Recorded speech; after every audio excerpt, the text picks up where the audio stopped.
HOA bullies attack a black woman, not knowing she's a Navy SEAL operative. The first hit came before the coffee finished brewing.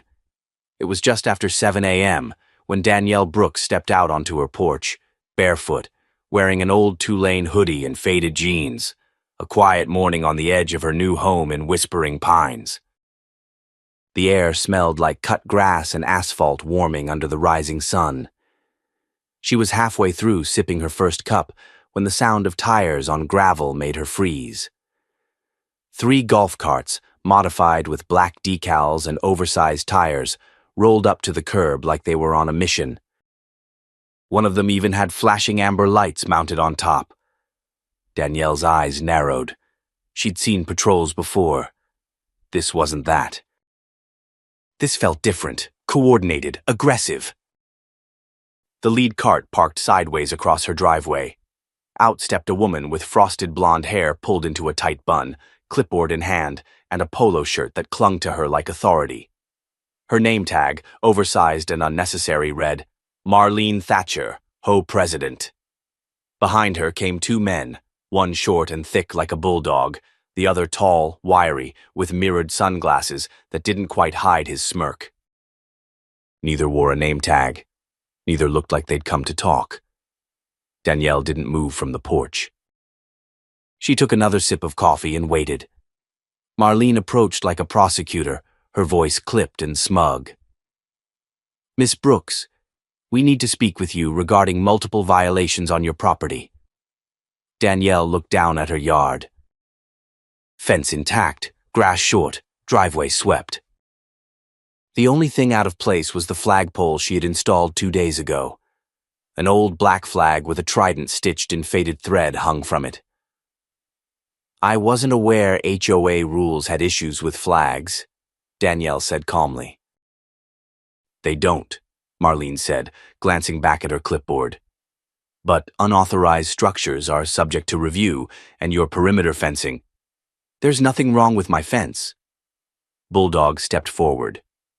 It's not about what's wrong. It's about compliance. And we're here to enforce that, the tall one added, cracking his knuckles like this was the prelude to something physical. Danielle's jaw tightened, but her voice stayed level.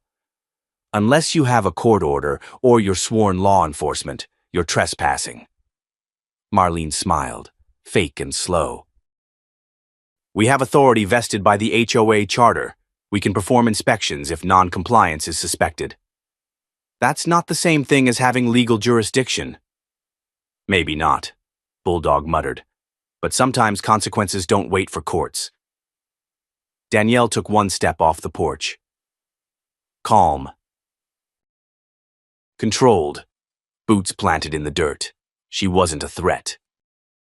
Not yet. I'm going to ask you one time, she said. Leave my property. Marlene lifted her phone and began recording. You're escalating, Miss Brooks. No, Danielle said, eyes on Bulldog. You brought escalation with you. And then Bulldog lunged. It was fast, messy, unprovoked. His hand reached for her wrist, but it never made it. Danielle shifted her weight, twisted, and brought her forearm down in a hard arc. The man's hand dropped like it had hit live wire. He stumbled back, holding his wrist. Did you just hit me? He barked, stunned. I deflected. There's a difference. Tall guy stepped in, pulling something from his belt. A plastic zip tie? Danielle's hand flashed forward before he could blink. His sunglasses flew into the dirt, and he landed face first in the lawn, groaning. Marlene screamed, You assaulted compliance officers. You're lucky I'm not in uniform, Danielle said coldly, because if I were, you wouldn't be walking away. Sirens didn't wail. No cops arrived. Instead, neighbors peeked from behind blinds. A few even came out onto their porches, phones recording. Danielle knew exactly what that meant. This would be on Facebook by noon. Marlene backed away, voice quivering now. You'll hear from our legal team. This is not over. No, Danielle said, eyes unwavering. It's just beginning. By the time the golf carts pulled away, Danielle's hands were steady, but her heart was pounding. Not from fear. From restraint.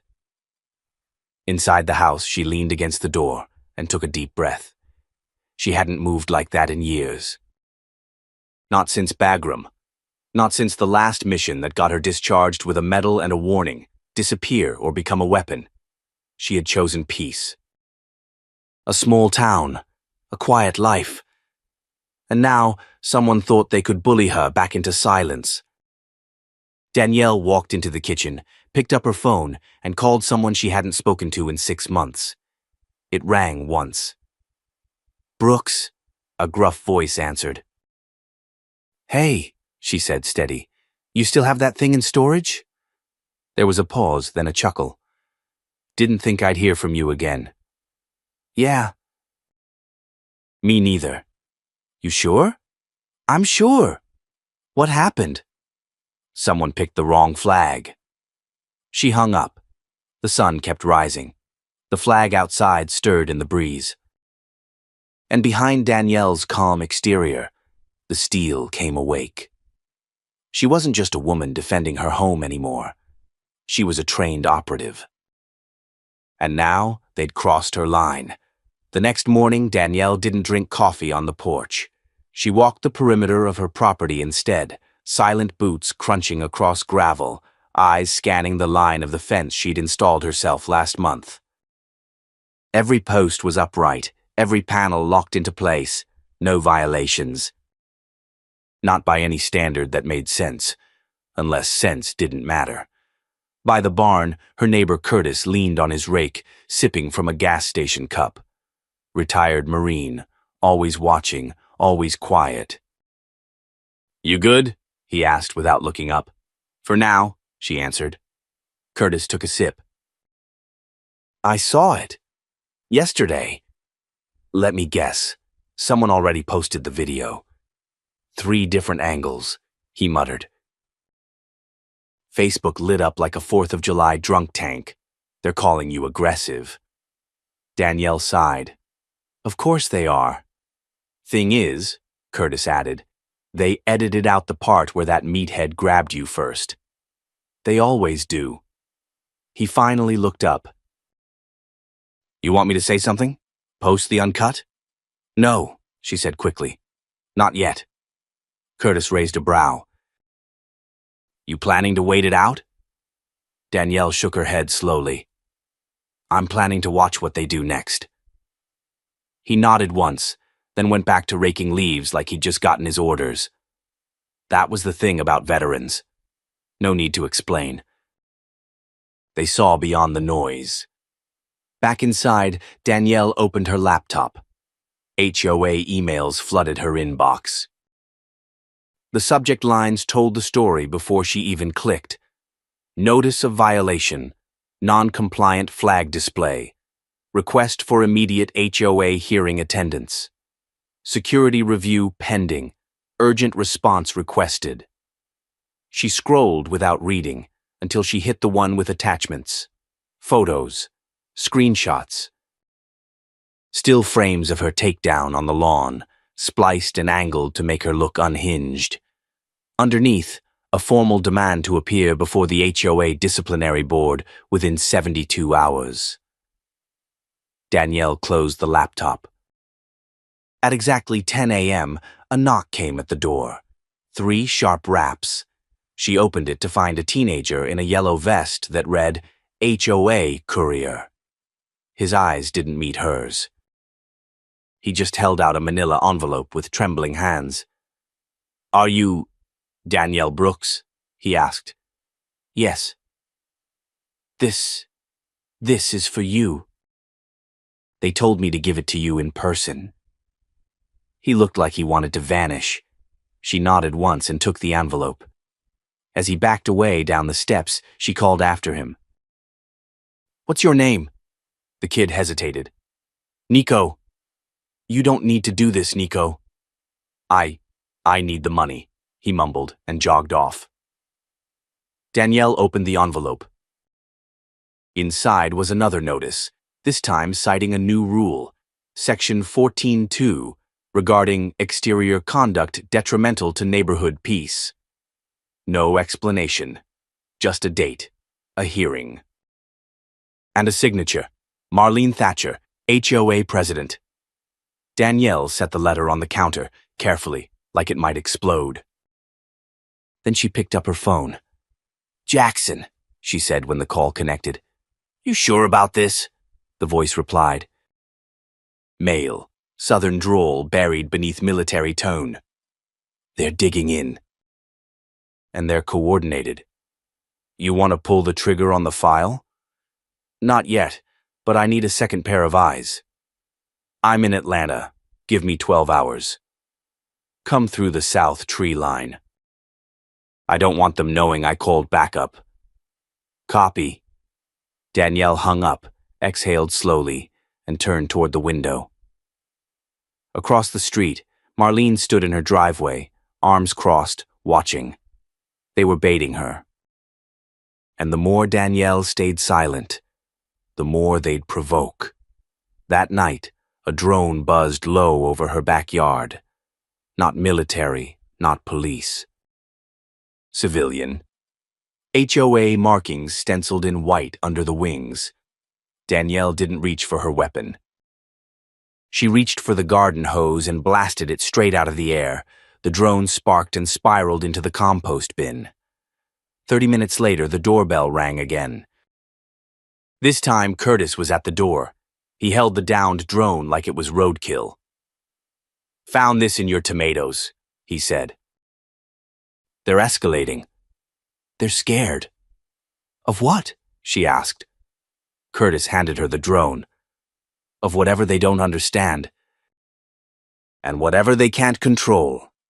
Danielle set the drone on the porch railing. "They're going to twist this, Curtis. Paint me as unstable. Dangerous. A threat.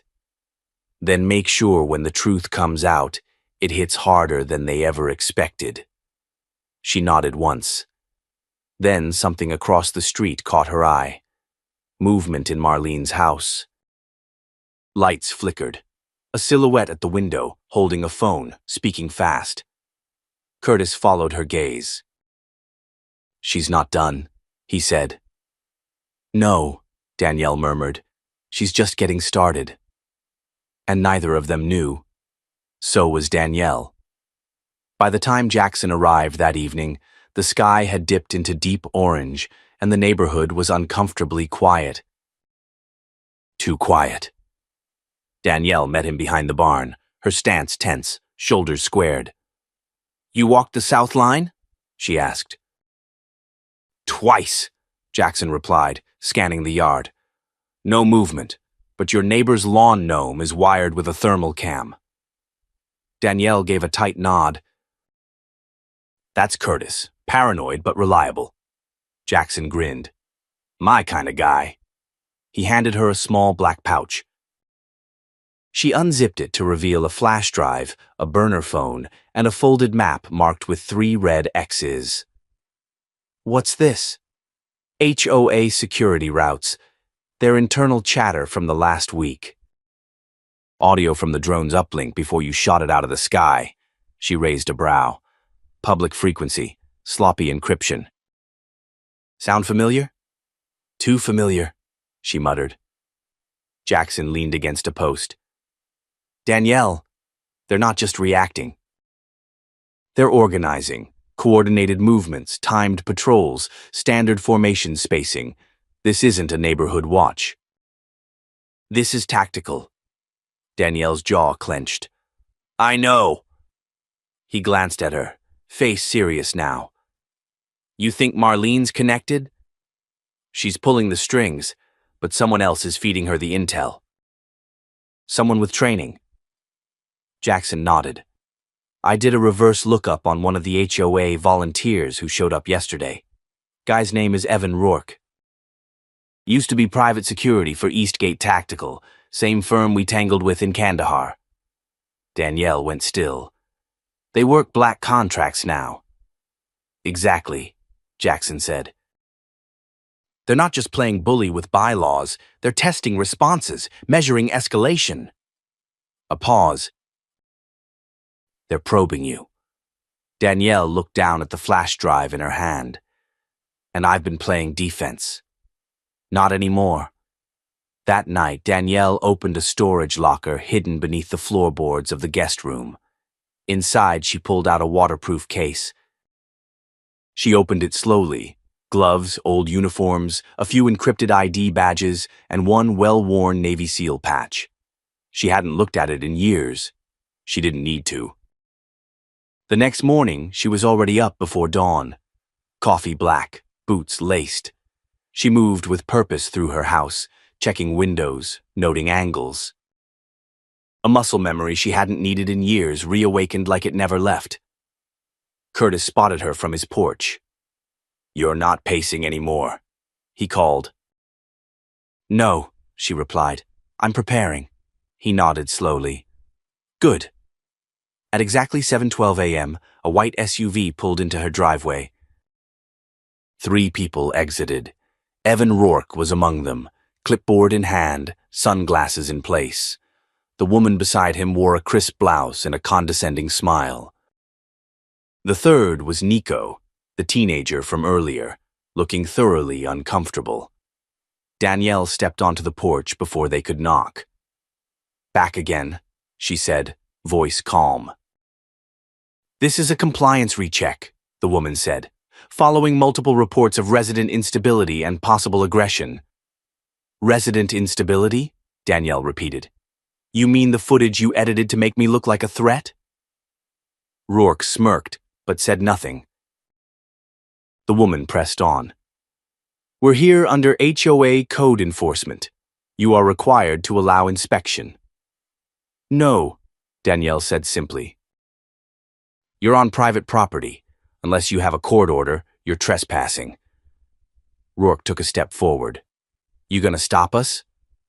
"I won't have to," she replied, eyes locked on Nico. The kid shifted uncomfortably.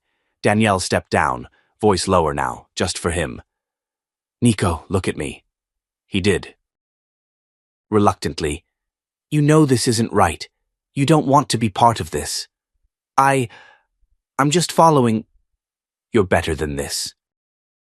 You can walk away. Right now." For a moment it looked like he would.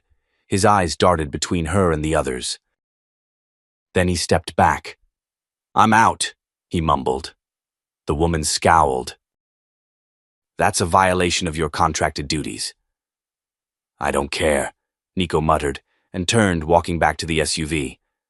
Danielle's gaze shifted back to Rourke. "Guess you're short one recruit." Rourke's smirk vanished. "Don't think this is over." Danielle stepped forward, unblinking.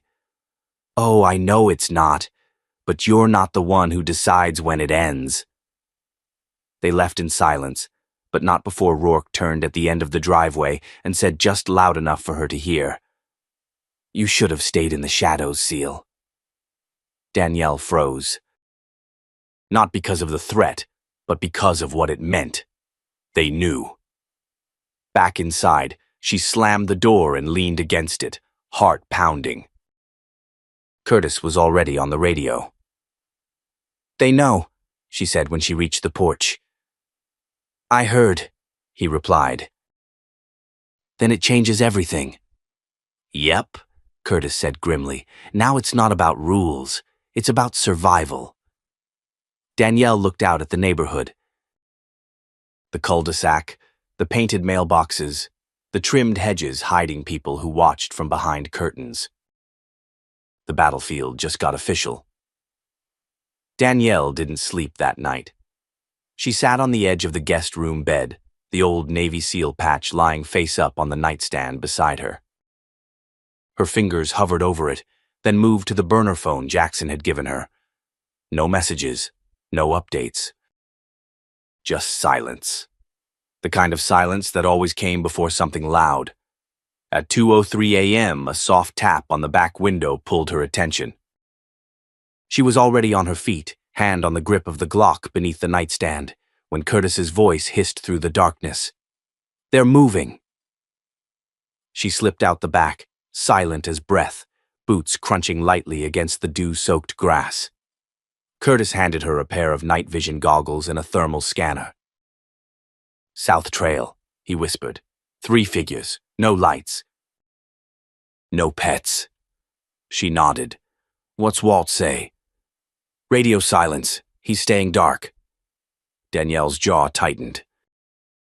If Walt was quiet, that meant something worse than surveillance. It meant infiltration. She ducked behind the shed, eyes locked on the scanner. 3 heat signatures moved in a staggered line, roughly 20 yards apart, slow, cautious. They weren't walking dogs. They were sweeping a perimeter. Military style. Danielle crept to the fence line. The moonlight cut sharp angles across her face as she scanned the tree line. There. Movement. The tallest of the 3 ducked behind a bush, raised something long and angular. Not binoculars, not a camera, a scoped rifle. Danielle's breath hitched, then slowed. She lowered herself into the shadow of the rose bushes and clicked on her mic. "Jackson." "They're armed." His voice crackled through the earpiece. "Copy. Confirm identity?" "Negative." "But formation and posture match recon sweep." He sighed. "Guess they're done pretending." One of the shadows stepped into the clearing near the chicken coop. Danielle recognized the shape, the gait, the cocky tilt of the head. Rourke. He raised a small device to his lips. 2 minutes, he whispered into it. Danielle didn't wait to find out what the countdown led to. She moved fast, silently flanking him through the bushes, every step calculated. As she came up behind him, she caught a flicker of movement to the right. The third man, a wide-shouldered brute in black tactical gear, was doubling back. They were boxing her in. She dropped into a low crouch and tossed a pebble behind a tree to her left. The big guy turned. Wrong move. She struck fast, landing a sharp elbow into his throat, followed by a sweep that took out his knees. He hit the dirt with a dull thud. Rourke spun around, weapon raised, but Danielle was already on him. She caught his wrist, twisted until the device clattered to the ground, and slammed him against the fence post. "Surprised to see me?" she growled. His lip curled. "Actually, no. I was hoping." Danielle blinked. A low whirring noise started behind her. She turned. A drone, barely audible, hovered 10 feet off the ground, red light blinking, recording. They'd baited her. "Smile, Lieutenant," Rourke hissed. "This is going viral." Danielle grabbed the device from the ground and hurled it at the drone. It clipped the rotor, sending the machine spinning into the dirt in a crack of metal and sparks. She spun back just as Rourke reached for his sidearm. But Curtis was already there. He stepped out from the trees with a homemade slingshot and let loose a marble-sized steel bearing that struck Rourke's hand mid-reach. Rourke screamed, cradling his wrist. "You good?" Curtis asked. Danielle nodded. "Better now." They tied up Rourke and the other man with zip ties and duct tape from Curtis's tool belt. Danielle turned her attention to the small comm device that had dropped from Rourke's hand. She pressed a button. A voice answered instantly. "Status?" She didn't speak. "Rourke. Do you have visual on the target?" Still silence. The voice tensed. "Initiate fallback plan." Click. The line went dead. Danielle looked at Curtis. This wasn't just an intimidation run. Curtis's eyes narrowed. "So what's fallback mean?" She picked up the comms unit and tucked it into her vest. "We're not going to wait to find out." By morning, word had already spread across the HOA's encrypted channels. Danielle intercepted the chatter using a network of old radio relays patched through Curtis's shed. She and Jackson spent the day scanning hours of recorded audio and internal emails dumped by an anonymous whistleblower known only as Junebug. The information confirmed what she'd feared. The HOA, under Marlene's leadership, had hired private contractors from Eastgate Tactical to enforce compliance in high-conflict zones, code for bullying residents who pushed back. She wasn't the first target, just the most dangerous one. That evening, Danielle stood in front of her living room window as the sun dipped behind the horizon. She could feel the battle lines hardening. This wasn't about fences anymore, or noise complaints, or mailbox height. This was a war over control. And she was done playing defense. From behind her, Jackson approached, holding a flash drive. Footage from last night. Already scrubbed, cleaned, time-stamped. You ready to go public? Danielle stared at her reflection in the glass. No, she said softly. I'm ready to go tactical. And the fight was just getting started. The sun hadn't even fully risen when Danielle found herself sitting at her kitchen table, staring at the dismantled pieces of the comms device she'd taken from Rourke. Beside it, Jackson hunched over a burner laptop, his eyes tracking lines of code like a predator watching prey. The air in the room was tight with silence, not tension, not fear. Focus. This thing's not just standard encrypted, Jackson said finally. It's laced with bouncing protocols. Military grade, and not American. Danielle looked up. Contractors? He nodded. Foreign trained, likely outsourced through shell firms. We're talking mercs with diplomatic paper shields. Her fingers clenched around her coffee mug. And Marlene's pulling the strings. Or she's just a face. The real muscle might be buried deeper. HOA is the storefront. The rot is behind the walls. She stood, grabbing her tactical jacket from the chair. Then we start kicking down walls. Jackson reached for her arm.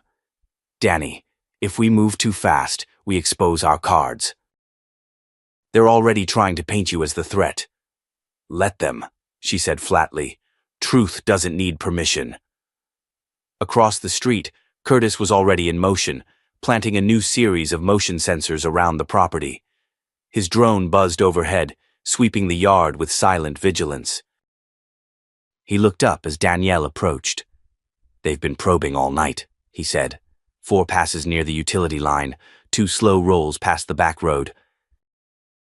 You know what that means? They're looking for a soft spot, she replied. They're going to find something else. Danielle smirked and reached into her jacket, pulling out a hard case. Inside were 4 titanium discs, each one marked with a series of Navy SEAL operation codes. She placed one in Curtis's palm. He raised an eyebrow. What is it? Leverage. Data bomb. Once uploaded, it pings every node connected to their network and releases timestamps, audio files, and GPS logs tied to their black bag ops. It's not just a firewall breaker. It's an extinction event. Curtis gave a low whistle. Where'd you even get this? She smiled faintly. Built it in Kandahar. Modified it in Djibouti. Never thought I'd need it in a cul-de-sac. That evening, she and Jackson sat in front of a massive bulletin board filled with pinned documents, maps, and strings connecting photos and memos.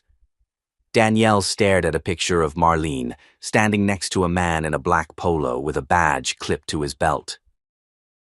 That's not security, she said. That's command. Jackson leaned in. You recognize him? She nodded slowly. Major Thomas Creed used to run black site logistics out of Bahrain. He vanished after a court-martial got swept under the rug.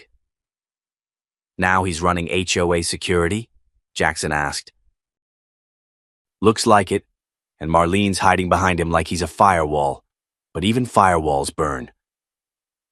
Later that night, as the moon cast sharp shadows across the field, Danielle suited up. She moved with precision, silent boots, black utility pants, compression gloves. Her face was calm, but her eyes were storms. Curtis handed her a walkie. Back up? No. If I go loud, it's already too late. Just keep the cameras hot.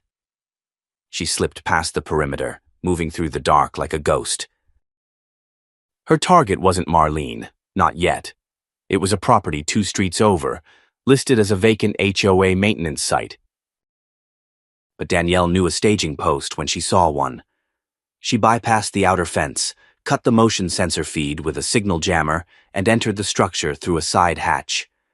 Inside, the air smelled of ozone and solvent.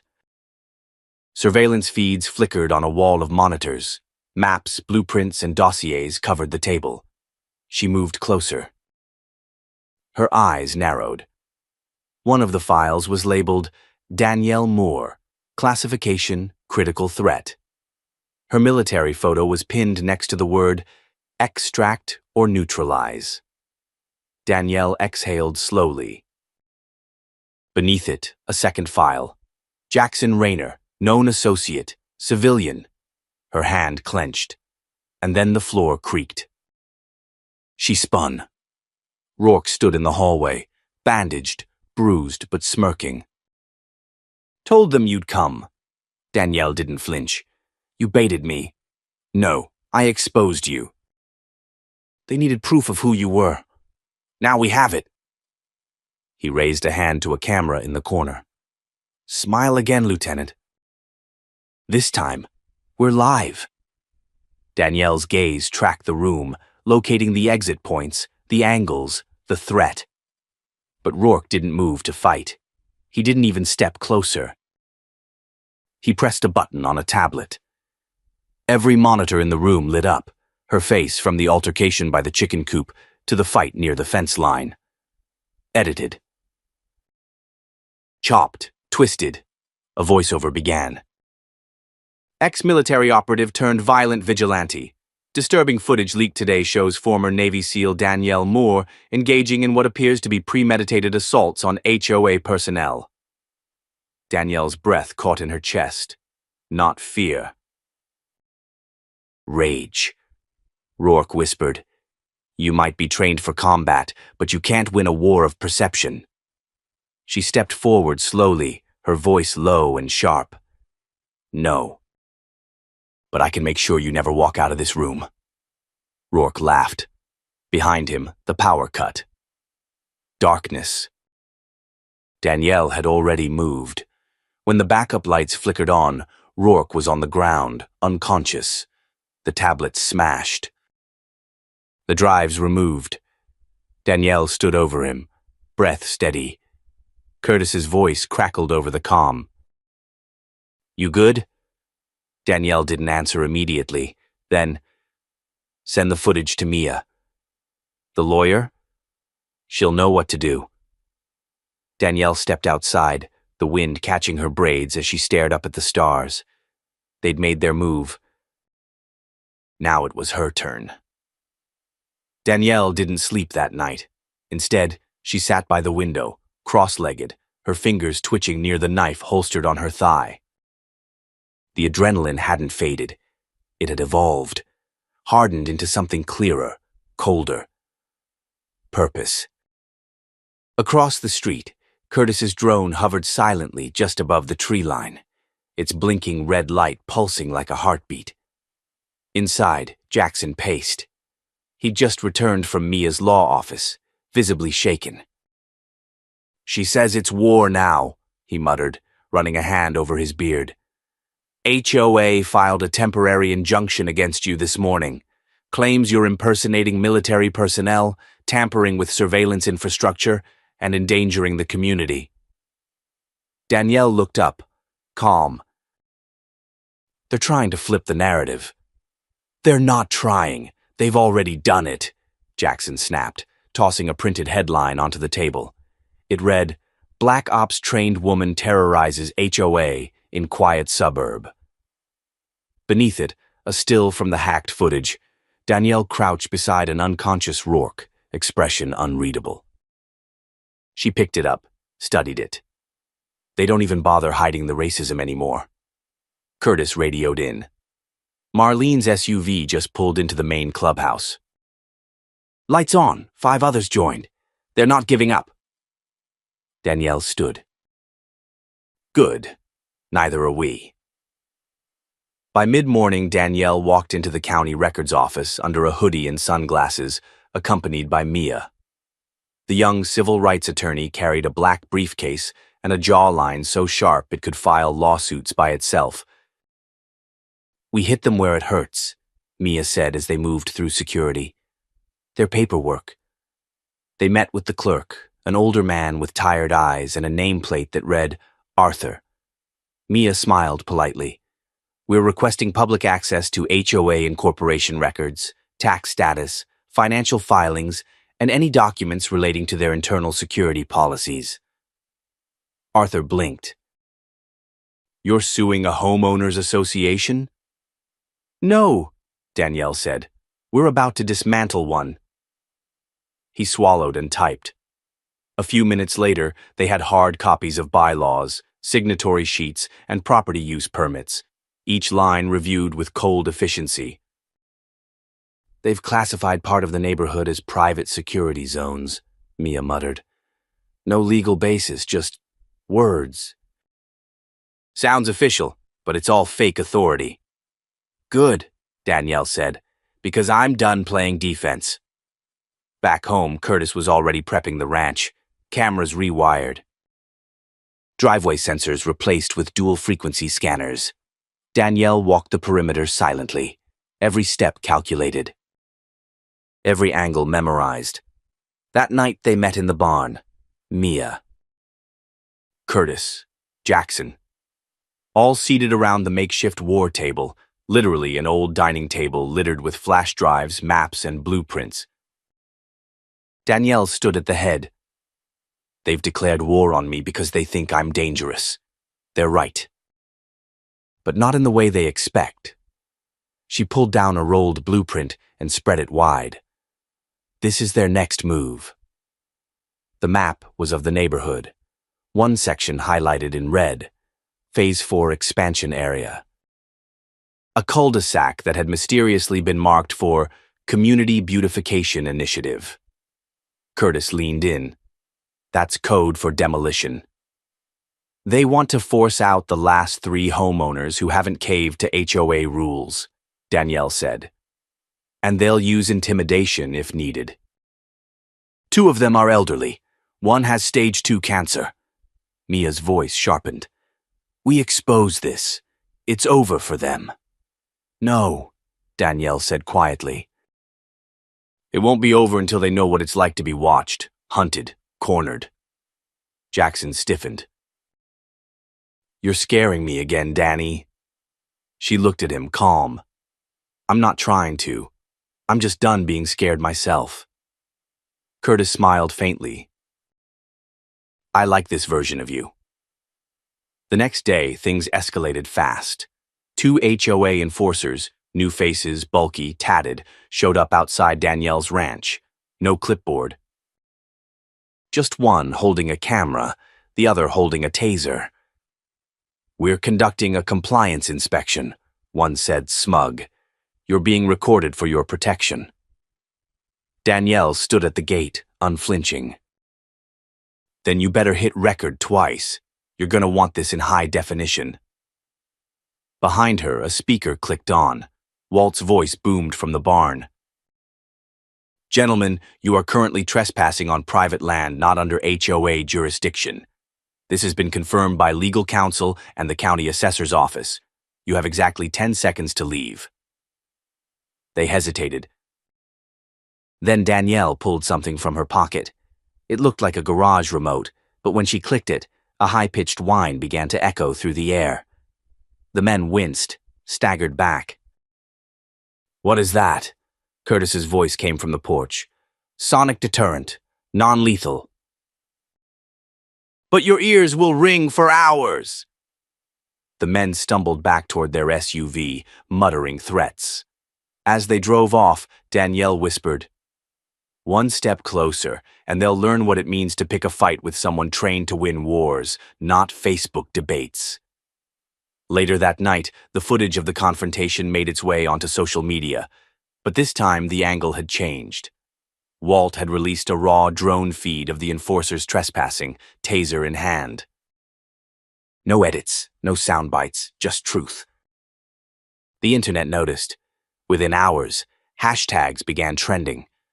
Protect Danielle. HOA abuse. Stand with her, Curtis. Watch the feed explode online. You just went viral, he said. Danielle didn't even blink. Good, she said. Let them all see, but this isn't over until Marlene falls. As the house fell quiet, Jackson found her outside again, sharpening a knife beside the porch light. You ever think about walking away? He asked gently. Every day, she replied. And every day I remember the look on those old folks' faces when HOA thugs circled their homes like predators. That's why I stay. He nodded. Just don't lose yourself in the fight. Danielle paused, staring at the blade. That version of me? She never belonged in the suburbs anyway. And with that, the line between homeowner and operative blurred even more. They wanted a villain? They should have picked someone else. The sun hadn't even risen when Danielle heard the crunch of gravel. She was already awake. She hadn't really slept, only sat, eyes half closed, listening. Every creak in the wood of the house, every rustle of wind outside had kept her sharp. The feeling in the air had changed. It wasn't tension anymore. It was calculation. Curtis's voice crackled over the radio.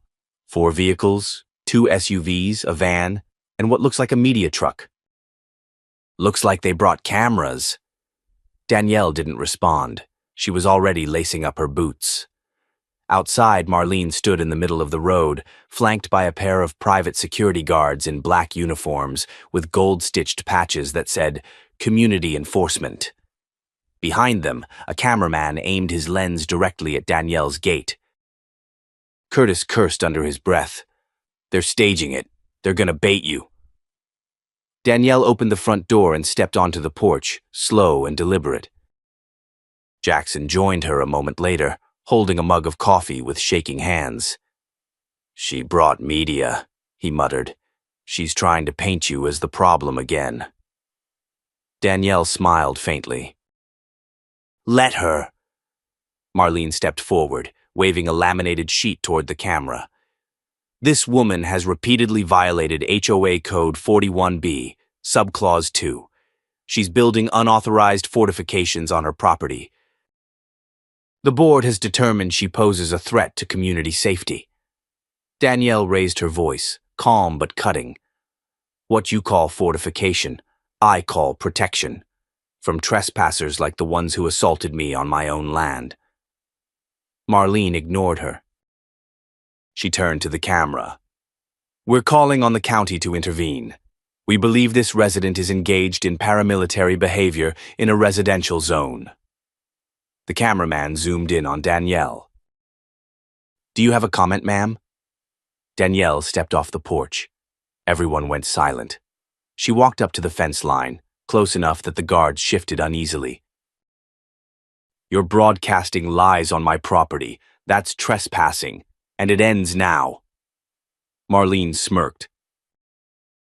You don't get to decide that anymore. The board is filing a civil injunction. This entire incident is being recorded. Danielle glanced at the cameraman, then said clearly, Good. Because I have something for your audience. She reached into her jacket. The guards twitched, one hand moving toward his belt. But Danielle didn't draw a weapon. She pulled out a flash drive. This contains footage of HOA security contractors entering my land without a warrant.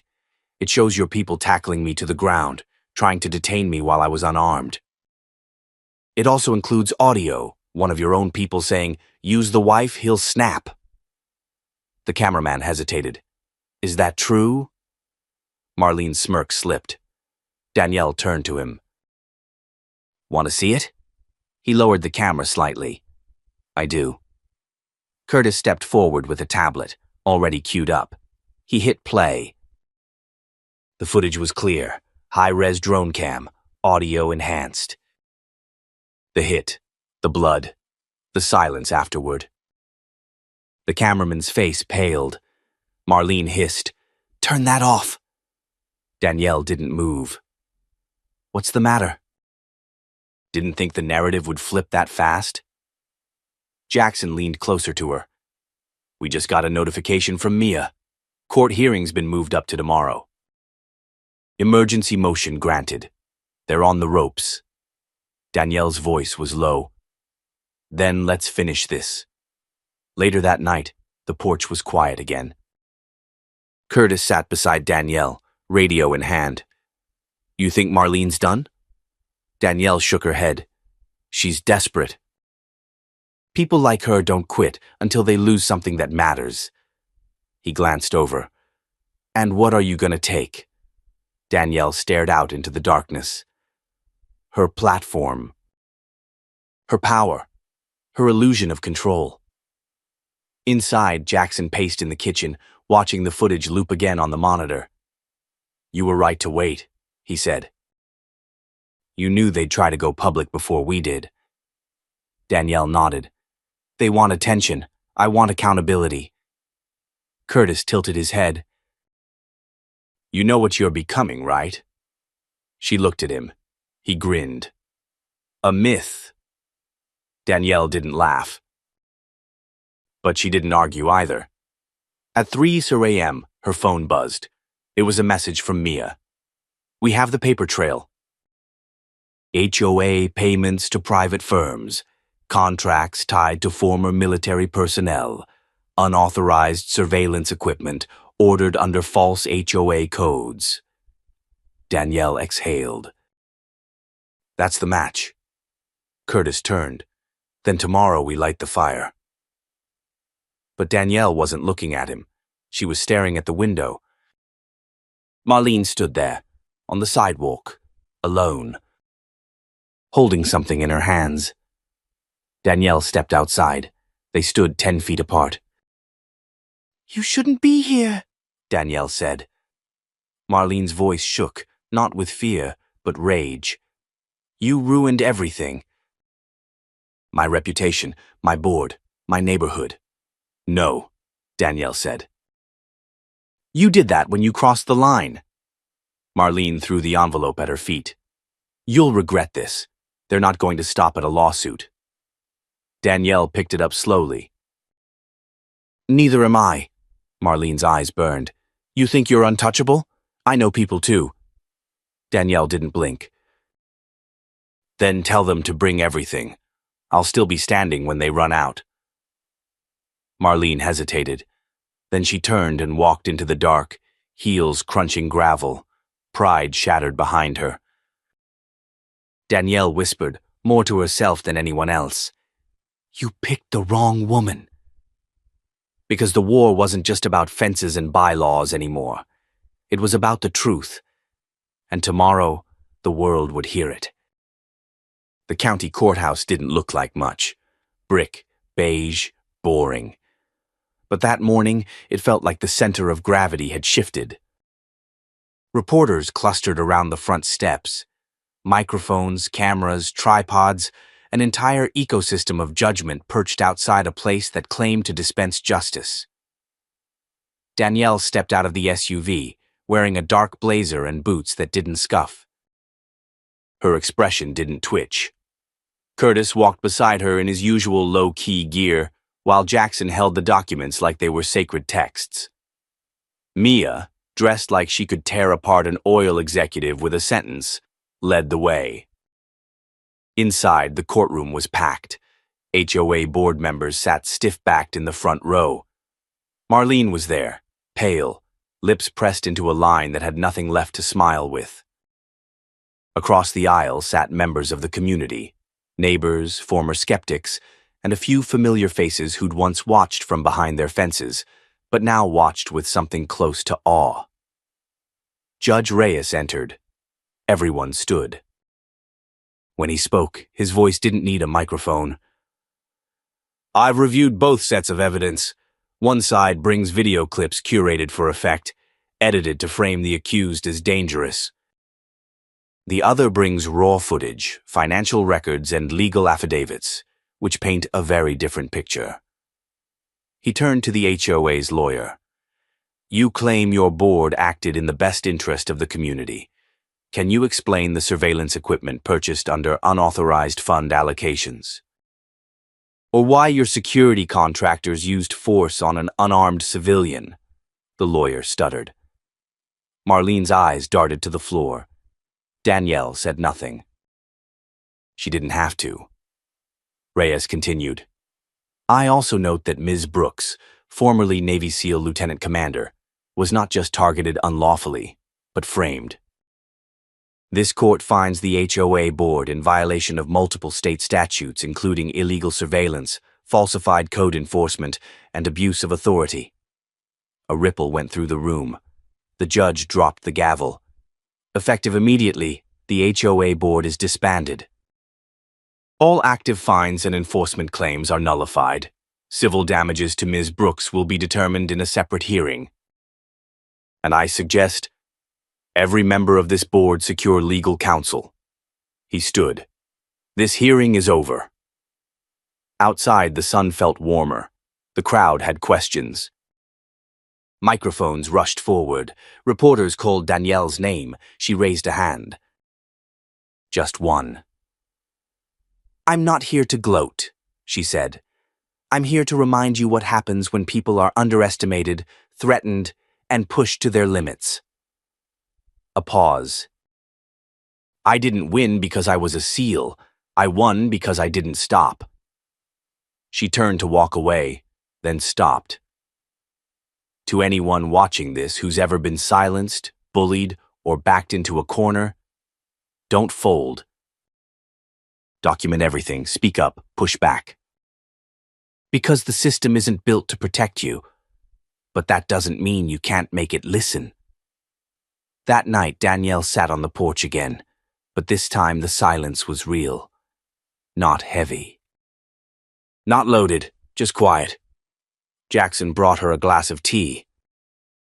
You know, most people would have taken the settlement and disappeared. I didn't fight to disappear, she said. I fought to make sure no one else has to go through what I did. Curtis joined them, holding up his phone. You've gone viral. That speech? 500,000 shares already. People are fired up. She raised an eyebrow. Let them be. The real work starts after the cameras leave. He looked at her with a half smile. You ever think about running for office? Not unless I can do it in combat boots. They laughed. Leah, the neighbor once too afraid to speak out, came by with brownies and a thank you. Others followed. Slowly. A nod here, a handshake there. Trust rebuilding itself like muscle after trauma. As the sun dropped behind the hills, Danielle looked out across her land. Still scarred, still hers. I didn't want to be anyone's symbol, she whispered. Jackson touched her hand. But maybe it's not about being a symbol, he said. Maybe it's just about showing people what's possible. Danielle exhaled. Not tired, just still. This wasn't the end. Not really, but it was peace. For now. If this story moved you, if you believe in justice, in truth, in the power of standing your ground, even when the odds are stacked against you, then support this channel. Like, share, and subscribe to help us keep telling the stories that matter. Stories that challenge, that expose, and that inspire. This is more than content. This is a movement. Because no one's voice deserves to be silenced, especially not yours.